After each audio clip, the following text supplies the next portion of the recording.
Hey everyone, it's me, Daniel Martinez. We made it to the second episode of Danuary, and we're going to be getting on with this a little further. I wanted to go ahead and add in a new show that I actually might be doing after Danuary is finished, and I figured what better way to introduce it as part of this month-long special. So what we're going to be doing today is actually getting involved in one of my favorite things, and that is Dungeons and Dragons. If you guys know me, you know I love role-playing games, particularly Dungeons and Dragons. One of the problems for me is that I rarely get to play it myself, but that doesn't mean that I can't help you guys out there as well. I'm going to help you out with this right here by introducing it in a way that you might not have thought about. A lot of role-playing games will take place in a far-flung fantasy world, but maybe that's not what you're interested in. Maybe you saw a movie and you want to figure out how to get going with that character. Well, that's what we're going to be doing with this series. So we're going to be building a role-playing character for you to use, but it's not going to be your traditional character. Instead, it's going to be based off of a character in pop culture, and we're going to be starting things off with Rey from Star Wars. So there's a couple of things you're going to need before you get started. Now, first and foremost, you'll need to summon yourself a copy of the Player's Handbook. This is the most expensive item out of this one, but it's going to be worth it. You're also going to get yourself a player sheet, some dice from your local game shop. You're mostly going to be using your D20, and your D6 is going to help build your character. And of course, you're going to need a pencil. Using a pencil because mistakes are bound to happen. Oh no.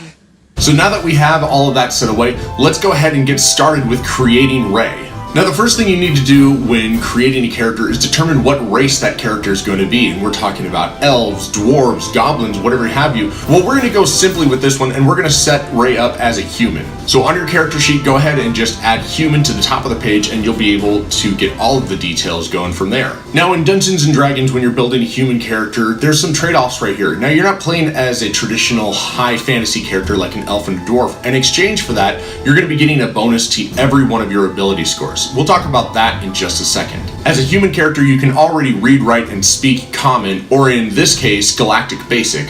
And we're going to go ahead and add another language for Rey, and because of her connection with BB-8, we're going to make it a droid language. The next thing we're going to do is determine Rey's class. Now, when considering a couple things that were going out there and what we see in the movies, the best class that's going to work for her is Ranger. Rangers tend to be good at scavenging, tracking, collecting, and I figured that that would be perfect for Rey, combined with her level of charisma that we see throughout the movie. Next up, we're going to go ahead and give Rey her different ability scores. Now, ability scores are a measurement of how well a character can exist within the real world. This determines factors like strength, dexterity, intelligence, constitution, wisdom, and charisma. Now, generally, you'll go ahead and roll these randomly, but for the sake of this, we're going to break it down into 6 numbers: 15, 14, 13, 12, 10, and 8. Now we're going to assign those numbers based on a couple things. First of all, the class that we've gone with, which in this case is Ranger. Additionally, we're going to assign them based on what we've seen Rey be able to do throughout the movies. And remember, because she's a human character, we're going to be able to add +1 to each of these ability scores. So we'll start off with Dexterity as her highest skill, making that a 16. I'm going to put the next highest score into her Wisdom. This is going to be 15. I'm putting this here because of her ability to track and search, as we've seen her do throughout the film. We're going to put the remaining 4 scores into Strength, Charisma, Constitution, and Intelligence. I'm putting Intelligence last not because I think that Rey is unintelligent, but because she doesn't know a lot of things, especially when it comes to the world. I didn't know there was this much green in the whole galaxy.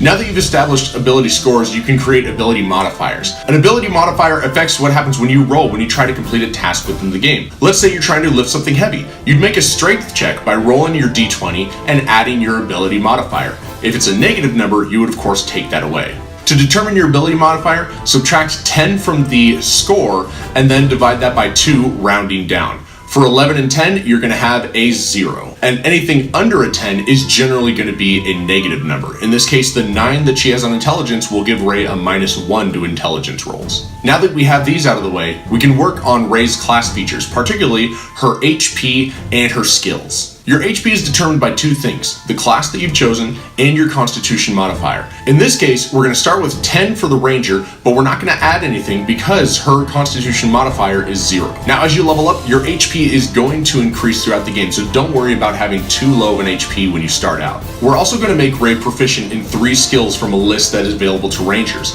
Based on what we know Rey can do, we're going to assign her Perception, survival, and athletics. All right, we're almost finished. Now that we have this set up, let's talk about the background of the character. This is going to affect different abilities and traits that she may have, and we're going to go with the urchin background because we know that Rey was abandoned by her parents. Spoiler alert. Now the urchin background is going to give her 2 bonus skill proficiencies. In this case, stealth and sleight of hand. This is going to affect how well she can sneak as well as steal things. Alright, now that we've got all of this out of the way, it's time to give Rey her gear. For Rey's armor, she really just wears her cloth robes, but in this case we're going to go ahead and allow her to have leather armor. This is going to give her 11 plus her dexterity modifier for her AC. AC is your armor class and will determine how well you have of defending yourself in battle. And speaking of battle, Rey's going to need to defend herself, so we're going to start her off with their quarterstaff. Now we're going to use dexterity as her attack bonus, giving her a +3, but because it's a versatile bludgeoning weapon, we're going to be using strength as her damage bonus. This only gives +2. Now because this is a versatile weapon, you can determine between using a D6 for one-handed or a D8 for a two-handed attack. Just be sure to let your DM know what you're doing. And there you have it, Rey is set to go. You are ready for your adventure, and I hope that you go ahead and use this. If you do, please leave a message in the comments below letting me know if you tried out this character, and let me know what other characters you want to try out as well. Thank you guys for watching. We'll see you tomorrow for another episode of Danuary. In fact, it'll be the first Dan in the life of Danuary. We'll see you around for that one, and until then, as always, stay difficult.